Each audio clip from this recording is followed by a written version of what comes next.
Morning, everybody. Morning, Matt. So there's a couple new faces in the room, so for the new faces, I'll refresh. My name is Matt. I own a couple businesses called Evolving Lives and Evolving Lives Professional Group, and also a business called Recess. Evolving Lives is Evolving Lives is a online therapy company. Myself and my wife are both therapists. It's about 50% of my life. I help people to figure out, whether it's anxiety or grief or ADHD, different challenges they're working on, and help them to heal. Trauma as well. And then my other business, Evolving Lives Professional Group, which is more what we're doing today. That's speaking, training, consulting, and coaching. And that's about 40% of my life. My goal is to help entrepreneurs, leaders, and business owners to accomplish their goals. So it's a great conversation we're having today and figure out what's getting in the way. And then my third business is called Recess, and Recess is a mental health app. We are, I know I keep saying it, but maybe about a month from relaunching, we'll see.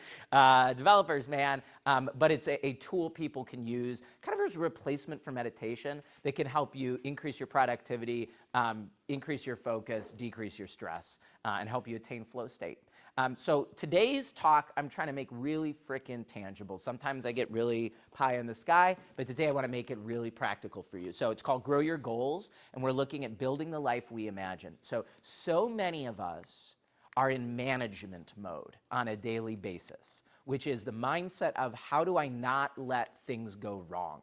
Okay? This attitude will create an ongoing cycle in your life of problems and solutions. You'll feel good when you solve things, but you'll feel really bad every time a problem keeps coming up. And sooner or later, you're going to go, how can I get out of this cycle? The way to get out of the cycle is switching from management to creation. So if you take nothing else away from the talk, I want you guys to ask yourself earnestly, which if I can pick up on you, Tom, is kind of what you're talking about. You're like, I'm in management mode, right? I'm just trying to solve problems and things keep happening. And why do things keep happening? And you and your wife are talking about, okay, how can I be more open, right? And openness starts, it's an internal experience and says, what if I have the power to create my life, right? What if I'm not a victim? What if I'm not just coping with circumstances? And so that's the first thing I want to kind of plug into your heads. What if you guys can create the things you want to create in your life?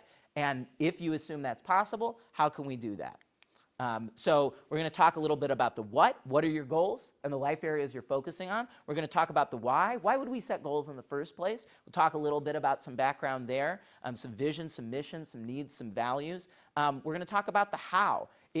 For me, probably the most important part about what we're going to talk about today is the how. Most of you guys know how to set a goal.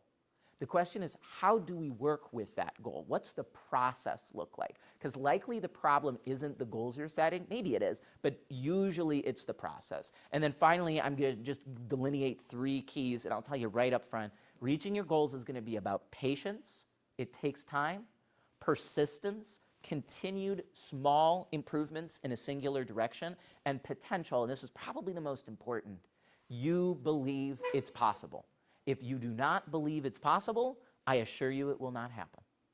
So let's rock and roll. When I'm helping people to set goals, the first thing I start is I try to get them to think about a bird's eye view, okay? Rather than just saying, what's something I want, I try to get them to think a little more globally about your life. How are the different areas of your life? So the simple version, I split it up. There's a more complex version of 10 areas. I'm not really going to go over that today. But the simple version is, what if we thought about 5 different life areas? What if we thought about, just give it a second. I tried a million solutions, and I found one, and this is the best one.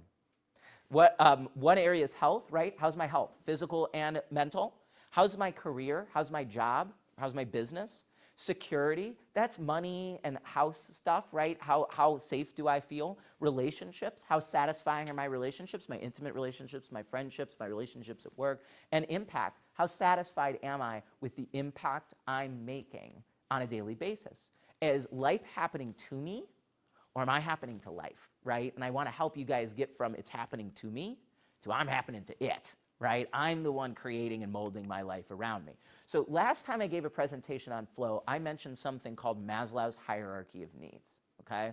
So this is another framework. If you like the life areas, great. If you like this is another way to think of it. They're actually really the same thing, where we're looking at what are my basic needs and how do I make sure I have systems in place for meeting them? Because if I'm trying to get up into the top areas where I'm making an impact on the world around me, if I don't have my physical health dialed in, it's going to be really hard to get up there, right? So in this model, things kind of look all equal. But in this model, I think it's worth making sure we spend time on the lower areas to create the foundation for the upper areas. For example, if I'm focused on making really healthy relationships, if I don't feel safe, if maybe I'm worried about money or I'm worried about consistency, it's going to be really hard to make healthy relationships in the midst of that, right? So if I could dial in those safety issues, it's going to be a lot easier. So I want, right now is the interaction portion, okay? I'm going to ask you guys a couple questions, and then we're going to really write down that goal that we're going to focus on. And I'm going to walk you guys through the process, okay? So the first thing I want you to, I'm asking you, is why would we set a goal? What's the purpose? Have something to focus on. Have something to focus on? Great. Yeah. Why else? Direction, right? I know where I'm going. I know what I'm focusing on. Purpose. Keep going. Tell me. Tell me more. Tell me about purpose. What does that mean? We can't live without purpose. I mean, what are we doing? A reason Purpose for that motivates us? Why, right? Yeah, sure, right. Why, what's the motivation, right? Say it again. What makes you feel What makes you feel good? Here's the end all be all, guys. If I said to you something like, oh, your goal is to build a business or form a relationship, when we really get down to the why, if I told you, okay, you're going to build a business, but it's going to be miserable, would you still want to build that business? Probably not, right? If I told you it's going to be amazing and satisfying, would you want that? So the real deep down reason we're setting goals, right, ultimately, is we want to be happy. We want to feel good, right? So we can set a goal for something, and if the process is yucky, the destination is going to be yucky. I promise you, right? So we're looking at two steps of the goal. We're not just looking at the goal itself. We're looking at how we're getting there, because the how is going to inform the what, okay? So let's get concrete here. When I'm going to give you guys top level, and then I'm going to make it real narrow, okay? If I'm sitting down with somebody that wants to wipe everything off the desk and create a full-scale goal plan, right? I'm encouraging them to select two. I really want them to narrow their focus. People often end up with 9 goals or 12 goals. It's all too much. And you're gonna get a whole lot of nowhere, right? So what I encourage people to do is really narrow your focus on 2 or 3 key areas, right? So I call that objectives. And those are within those life areas. So I might have an objective like improve my physical health. Or I might have an objective like have more satisfying relationships. Or I might have an objective like build and scale my business, right? So the objective is more general, it's kind of more high level, and it's informed by either one of those needs or one of those life areas. Does this make sense? Mm-hmm. So this might be a health goal, it might be a security goal, it might be a business goal, you get the idea, right? So right now, I want you to think in your head, the goal I'm setting, which of these life areas, and what is that goal, right? Is it I want to build my business? Is it I want to make more money? Is it I want to build healthier relationships? Think about that objective area, okay? And if you do have pen and paper, I would encourage you to write it down right now, okay? Write that down. Writing it down is really powerful. Okay, I'll leave this up just for a second, right? Is it health? Is it impact? Is it relationships? Is it security? Is it career? What is that big overarching objective? Okay, so now, we're going to go to the second step, okay? We start to get a little more narrow. I want you to think about a goal. If I'm sitting down with somebody, say they've identified 2 or 3 life areas, okay? In each of those 2 or 3 life areas, I'm going to have them set up 2 to 3 goals in each of those areas. Okay, what does that mean? Say I've selected the goal of improving my physical health, okay? What are 2 or 3 things that will actually help me meet that objective, right? Because improve my physical health is very nebulous. So an objective could be eat healthier. An objective could be lose 20 pounds, right? An objective could be increase my physical activity, right? So what is the more, and ideally this is more measurable. So I do like lose 20 pounds more than eat healthier, because eat healthier is kind of vague, right? But if you say, I want to eat more fruits and vegetables, my goal is 10 fruits and vegetables a day, I like that better as a goal, okay? So the goals are, honestly, we're hoping measurable, achievable, something that feels realistic and meaningful. So I don't want you guys to go overboard today. I want you just to select one goal in that life area that we're going to focus on today, okay? So take a second, think about your life area. If you guys said, grow my business, okay, how are you going to do that? What's the measurable, achievable objective, right? It might be get 5 new clients. It might be, Cindy said, increase communication with customers. It might be improve marketing online, right? What is the tangible objective that you can measure? Again, think about 3 to 6 months that you can say, yep, Matt, I did it, or I didn't do it, right? Any questions? Making sense? Okay. Would 1 or 2 people be willing to share their goal? The more specific, measurable version? Oh, yep. Go ahead. Me? Yep, take it. So mine would be career, Okay. specifically, actually career and relationships, so they kind of go in together. Yep, totally okay. My goal is to, Greg will love this, be more involved with the people that report up to me. Totally. So I have been very like, hey, I'm there for you, reach out to me if you need something. I haven't been very proactive with actually, I've been putting it in their world and then letting them come to me with issues as Yeah. opposed to me reaching out to them and like, hey, how's it going? What's life like? Building relationships within the people that I need to grow and develop. Totally. So, and I'm just going to challenge you a little. How can you measure that? So the first step is actually the action of doing it, right? Yeah. So I've got 120 people that report up to me. Totally. So it's a big group of people, right? Yeah. So how am I going to break up that 120 people into daily goals of, hey, I'm going to block out an hour of every day to touch at least 4 of those 120 people. And through the course of 3 to 4 months, I will have at least touched 1 person every quarter. Yeah. In a meaningful way. So there you go, right? So I'm going to give myself a quarter. I've got 120 people, and then we break it up, Yeah. right? So, and then I'm just using this to illustrate for everybody.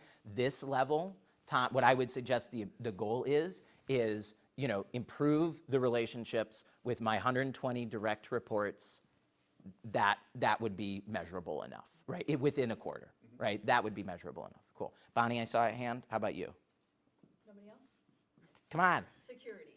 Okay. So I need to increase profits this year, Totally. definitely.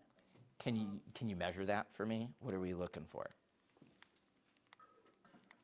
What am I looking for in profits? Yeah. I would like to increase at least by 30% over last year. Cool. Great. So, and Total. I haven't broken that down. Yeah. But that's good. But that's measurable, right? And I think it's a doable. I think 30% is Yeah. doable. 30% increase in profits over last year. Great. Yeah. Perfect. One more? Sergey? I need to take all the skill sets that I've learned over the past 4 years with running an Airbnb business and put it into something more commonly used in our community. So that's why I want to go into the property management. I have a lot of the skills sets. I have a lot of what I need, the real estate background. So I need to pretty much take that in order to build my security Yeah. of finances and just use something that's more useful. Yeah. Everyone needs a screwdriver, you know, right? Yeah. So the I need to transition. transition into something that's more flexible that people will use. Totally. So So while still maintaining what I'm currently doing, totally. but just kind of Growing. adding a branch in Yep. order to maintain this because I can't keep losing money every year. Totally. So, Yeah. Yep, So the objective is transition into property management, correct. right? And then, you know, can I measure that? Maybe you want to think about how many Definitely. clients I would have or something like that, And right? there's a fine line with that because like I've always worked with luxury properties. I don't want to take on a shitty dump where I'm going to be spending, you know, weeks working with these people to Oh. make a peanut. Yeah. When I can take that time and actually work with quality rentals, quality landlords, Yeah. quality properties, and have an easier experience. And Yeah. I've learned that through my business. So that's part of the objective too, right? The objective is And not to sound acquire. too arrogant, I'm so sorry. Yeah. But I understand that there's a huge difference when you rent at like $300 to $400 a night, and if you drop down to $200 a night with an Airbnb, because 6 people will split that $200 and come in and destroy your place. So there's a fine line between handling guest relations at a certain level and where that happy medium. Yeah. Cool. Okay, so is this making sense to everybody? Okay, so now we're going to go to the next level. And this is the level that most people don't do. And so this is part of the how, okay? Now we need to move into actions and habits. We need to get this really discrete and really tangible, okay? So for the sake of the exercise we're doing, we have one objective, we have one goal, and I want you guys to think about 2, 3, or 4 actions or habits, okay? There is a difference. An action is something you would do one time, right? A habit is something you would do repeatedly, right? So what we want to identify underneath that goal, and so Tom, is it okay if I keep picking on you? Let's use your goal. All right, so a goal is, increase relationships with 120 direct reports. What would be, give me maybe an example of both, a singular one-time action you would need to take and a ongoing habit that you would want to implement. I'm a fan of foreshadowing. So the action would be foreshadowing to the group that this is one of my goals so they can hold me accountable. Totally. Right?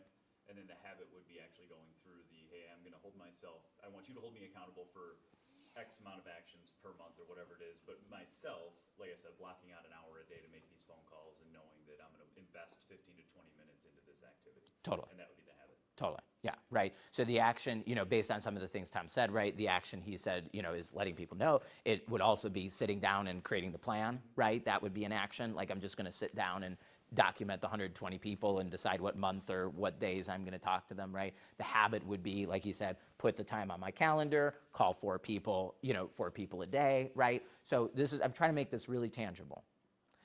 Is there somebody else I can pick on that maybe, as they're listening, that I haven't talked to yet, that can give me an action and a habit for the goal? RJ, thank you, sir. We want to focus on improving our YouTube channel, actually making it very much like a true revenue source. Yeah. So an action is to specifically plan out content ahead of time, like thumbnail, title, and the whole strategy before shooting it, or before it was like, hey, let's shoot the video and then we'll put other stuff on top of it. Yeah. And then the habit is to post a long form video every Wednesday. Yeah. Can I give you a hard time?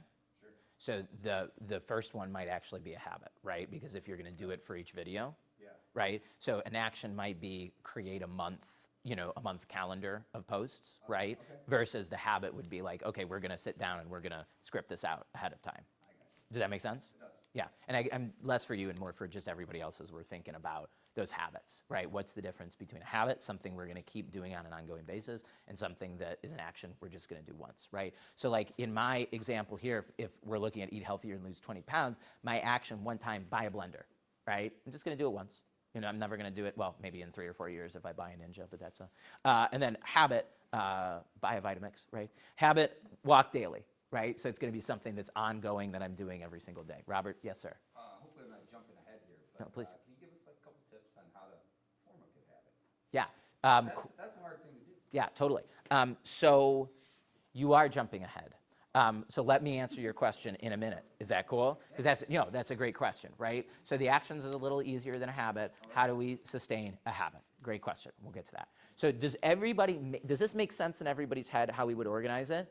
So if we do the full thing by the end, we might have a full page or 2-page outline where we have, again, 2 or 3 life areas, 2 or 3 objectives in each of those life areas, and 3 to 4 actions and habits in each of those, right? So the most I will let you have is 9 goals.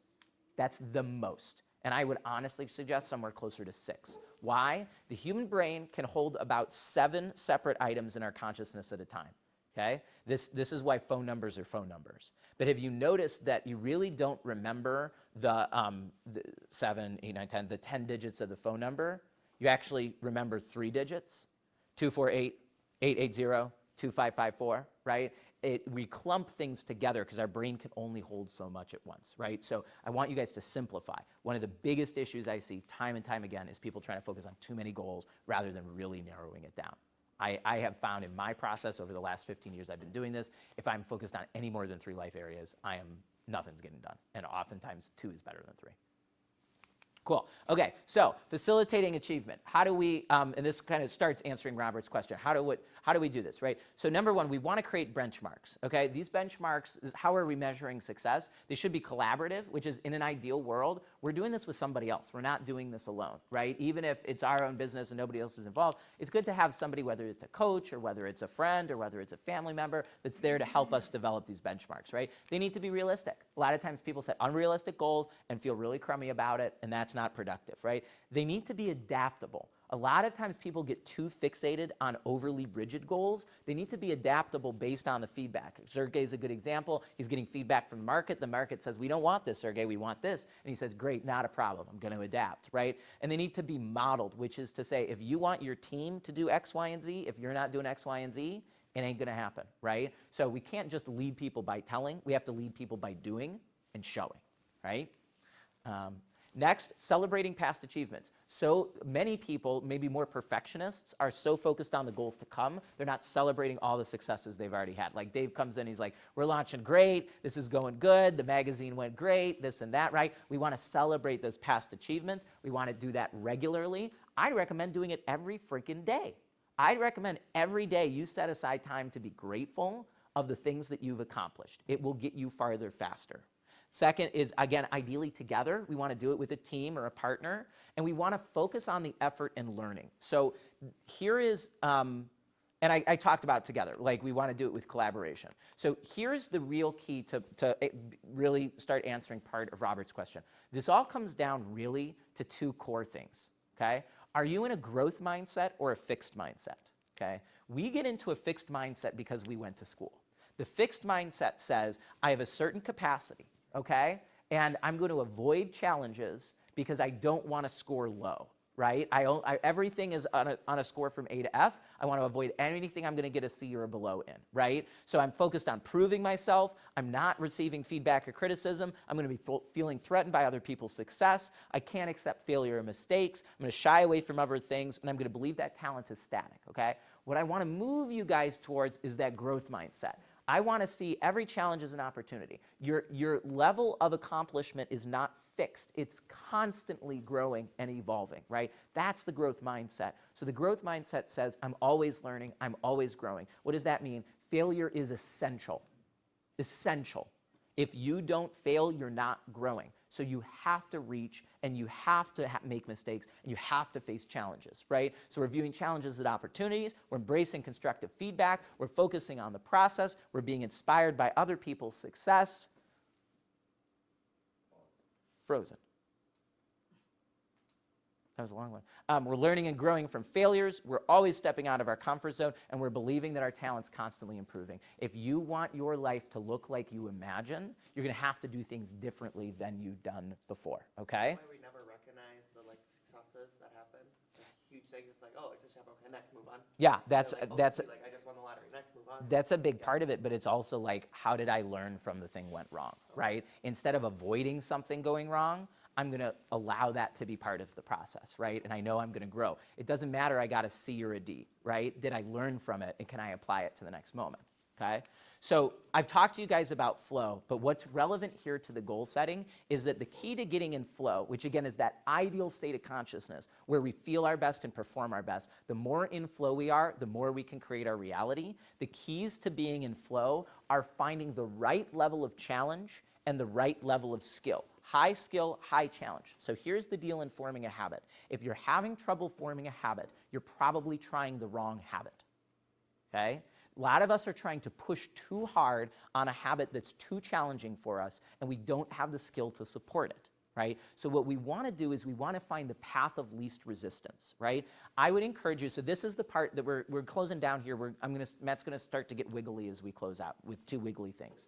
If you sit down in some silent space, call it whatever you want, prayer, meditation, go on a walk, sit on your couch, pet your cat, right? Really ask yourself, where am I ready to grow? I guarantee you, for most people, in 2 or 3 seconds, your body and your brain are going to tell you, we need to grow here. You probably already know it, and if you don't, just sit down for a moment. There may be, and then you're going to come up with all kinds of reasons maybe why that's not the right place to grow. Okay? That's the problem. The problem is we doubt that intuitive part of us that knows what's next. That's how we form the habit. We form the habit by knowing what the next right step is. You can have all of these different skills and challenges and whatever. We're just trying to force a habit, and it's never going to stick. It's never going to work. Habits form when there's passion behind the habit, when there's positive emotional energy behind the habit, okay? So here, does that make sense? Right? The question is, what's the next right step? I know you want to get all the way over here. I get that. And you can, but let your body and brain break it down for you into individual little steps. So I'm going to close out here with one last thing. As you move forward on your goals, this is the how, okay? What will inevitably happen is bullshit's going to come up. Negative thinking, negative feeling is going to come up. The number one most important thing you can do, it's not execute the behavior. The behavioral execution is the output of working through the negative thoughts and emotions, right? If you set a goal and then a part of you goes, I don't know if that's possible, that's too hard, I'm scared, I don't believe it's true, I don't believe I'm capable, what if I fail, what if they judge me? That's the stuff you gotta work on, right? And that's my specialty, is helping people to work through that junk that comes up. That is not a broken part of the process. That's how it works. And we're so, again, back to Robert's point, we're so focused on, okay, I need to set the habit and I need to do the thing. Well, you're trying to plow through something, and then usually we get bounced back. And then most times in the worst case, we do plow through, but then we get to a point where it falls apart because it wasn't sustainable. We grew too fast or too hard in a direction that didn't connect with who we authentically are or the authentic conditions around us, right? Sergey's example is a good example. I really want to host a bunch of Airbnbs. The market's freaking saturated. There's all of these different issues and market conditions. Airbnb and Vrbo are changing, et cetera, et cetera. And he's like, what is the need? What's the next right step? And it's there, right? So I can go on and on about this. I appreciate you guys listening. But again, the tangibles are what? What's the goal? I taught you that process. Why? What's the passion? Why is it motivating? I want to create joy and happiness in my life, right? What's the vision there? And then finally, the how, right? And the how, again, is patience, right? It's going to take time, persistence, keep taking small steps, and potential. And usually the potential one is the biggest fallback for a lot of people. I come up against these goals and I go, I don't know if this is possible. What if this won't work? I'm scared of this. This hasn't happened yet. So hope that was helpful. Thank you guys so much. And I wish you really good luck on both setting those goals and achieving them. 3 to 6 months, you'll be really surprised with what you can accomplish. Focus on one thing at a time. Thanks, guys. Questions? Yeah, I mean, if we have time. Questions? Any questions?